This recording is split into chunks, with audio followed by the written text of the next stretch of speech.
Hello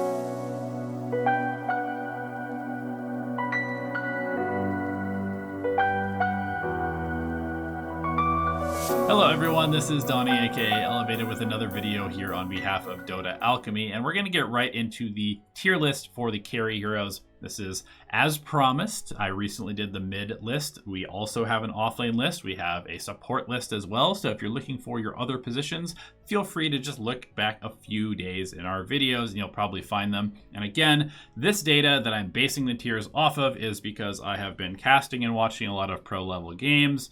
So that's what I'm seeing there. I'm also pulling data about win rates and pick rates from Dota2ProTracker.com, as well as filtering Dota buff meta and trends for the Divine and Immortal bracket. So first of all, let's talk about Faceless Void. This is probably the premier carry in the game right now. He's decent in the laning stage because of Time Walk and Bash for trading and survivability.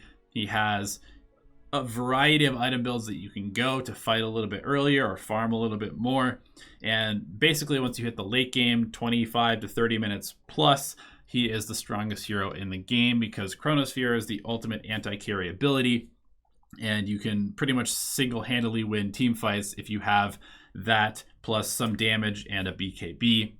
We're seeing a lot of people going for Satanic on Faceless Void now after BKB because it provides a decent amount of damage, good tankiness, and then of course stats resistance, which makes the hero, and sometimes we even actually see it in place of a BKB because they sort of do the same thing where if you get hexed, basically the only way to kill Void is to burst him, and if you have stats resistance, it's much harder to burst him, and then he resets the fight and kills you. So sometimes we actually even see like Mjolnir into Satanic, sometimes BKB, sometimes skipping the BKB and going for Butterfly and other damage items as well. But you need one form of survivability, and then this hero is pretty impossible to deal with. Slark is the second S tier hero that we're going to be talking about. S tier, of course, being the highest tier. Why it's highest on the tier list. Duh. Comes from fighting game community. Slark is kind of similar to Void. He was picked a lot as sort of the alchemist counter back during TI. And he does a lot of things really well. He's pretty good at trading in lane these days because Essence Shift is very strong. Pounce allows you to set up good kills if you have a support that can combo with you. And then once you start hitting this mid-game timing, and people are definitely not going for Shadowblade Rush anymore on this hero, it's usually either a Midas or going directly in for a couple Wraith Bands and a Diffusal Blade. Stats are king on Slark, and the more survivability and the more attack speed that you get on this hero, the stronger he becomes. He really can carry team fights and functions well in this fight-heavy style of Dota that we're playing. A little bit different than Faceless Void, where Faceless Void has, this one timing every couple of minutes that he's super strong. Slark can just kind of fight continuously once he has enough survivability and items to do so. And that makes this hero really, really scary to deal with because you can snowball out of control in games and just rack up Essence Shift stacks and continue to fight, continue to push, continue to just run your enemies over.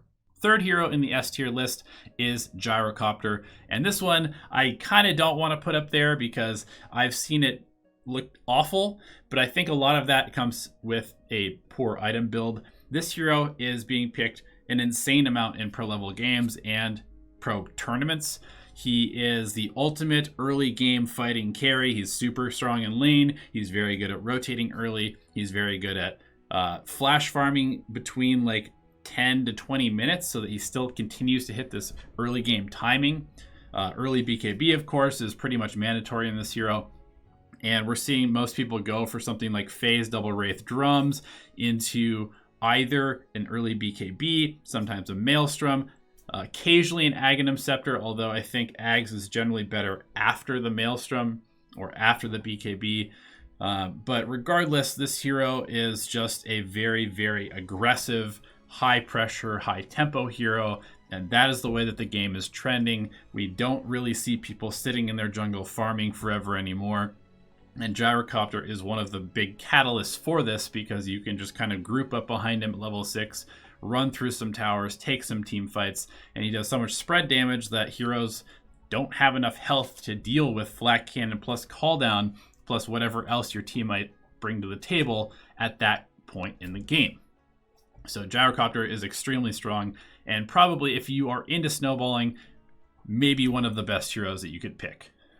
Like the last video for mid, we're just going to kind of quickly cover A and B and C, just because really the S tier heroes are the ones that you should be picking every game. And if we're being completely frank, those 3 heroes are basically being picked in every pro game, like at a tournament level in the qualifiers.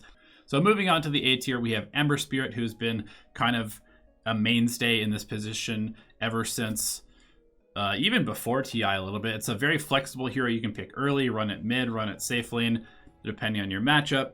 And while it isn't a traditional hard carry in the fact where you can't just like run in and right click people, he just does a lot of damage to everybody with his remnants, with Flame Guard.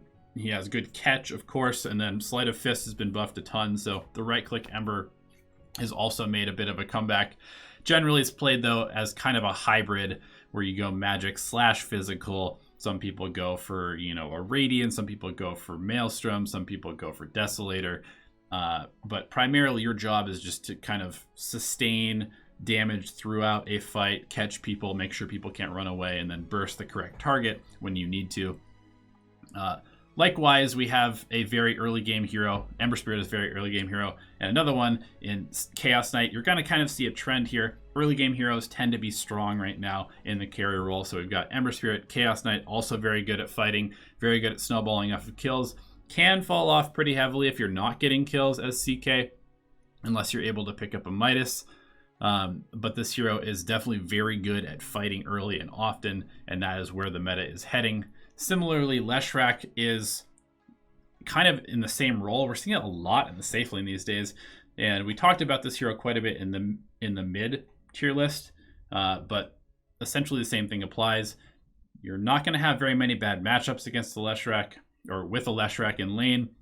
You can go for Lightning, you can go for Split Earth, you can go for Edict, depending on what you need to in various combinations to deal with the lane. And then, of course, you can run down towers and flash farm waves with Pulse Nova as well. So very, very fast scaling hero, and provides a huge amount of damage at an early point in the game that can be very hard for other people to deal with.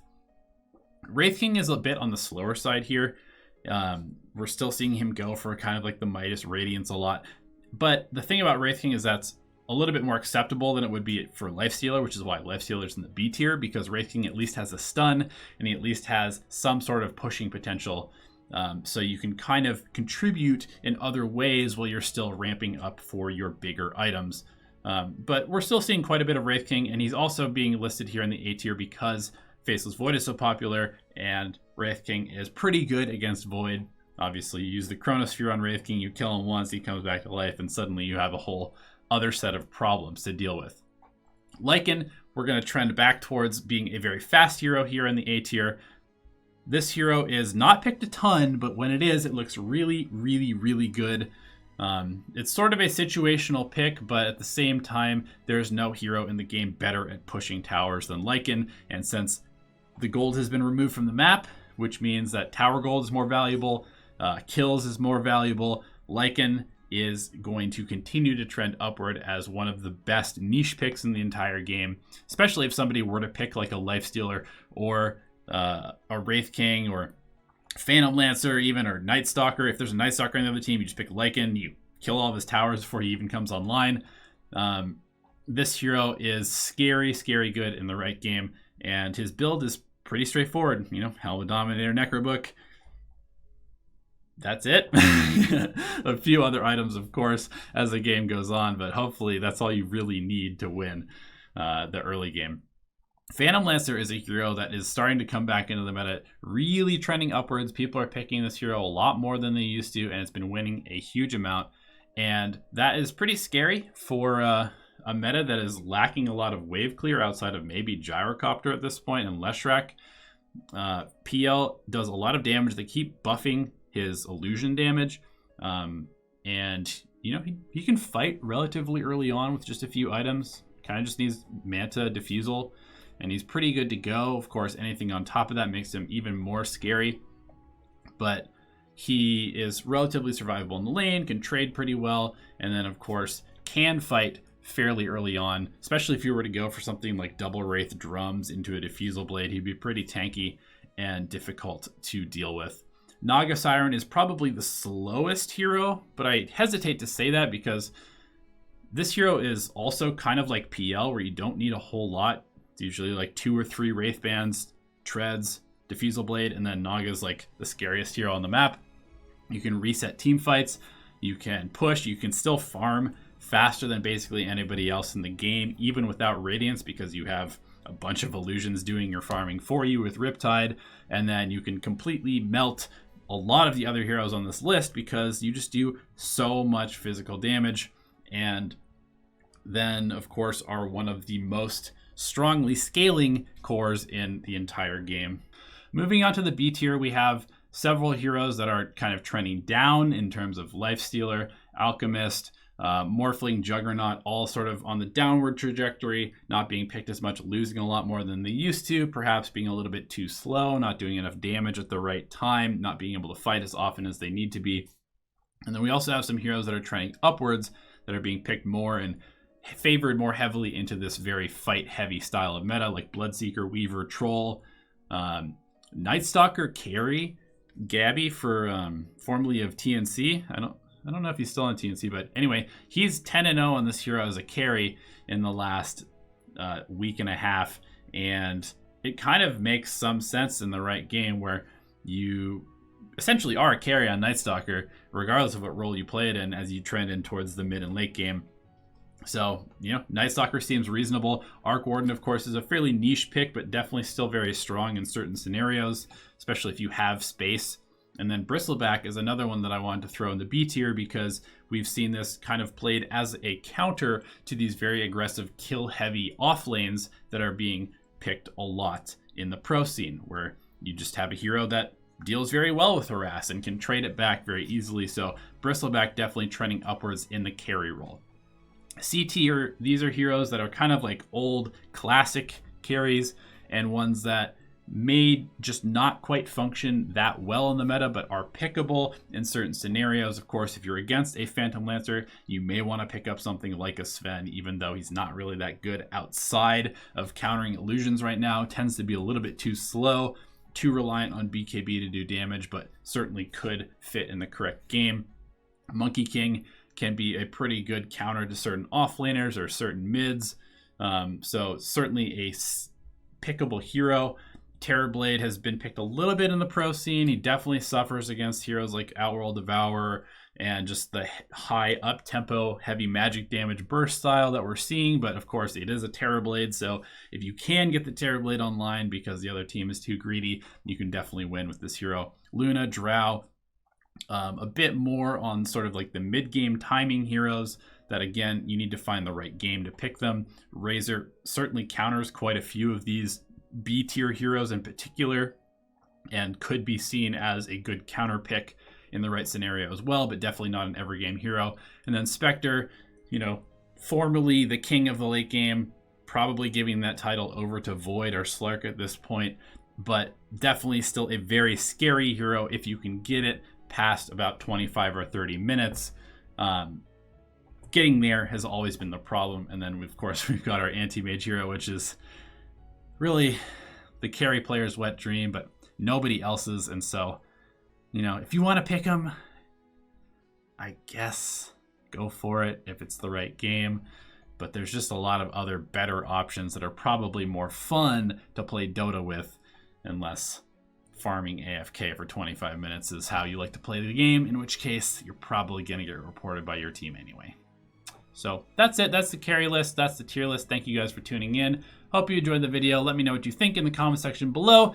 I'm going to be gone for the rest of the week, so hopefully Jenkins will return from the dead and bring you some more content towards the end of this week. We'll see you next time, and good luck in your games.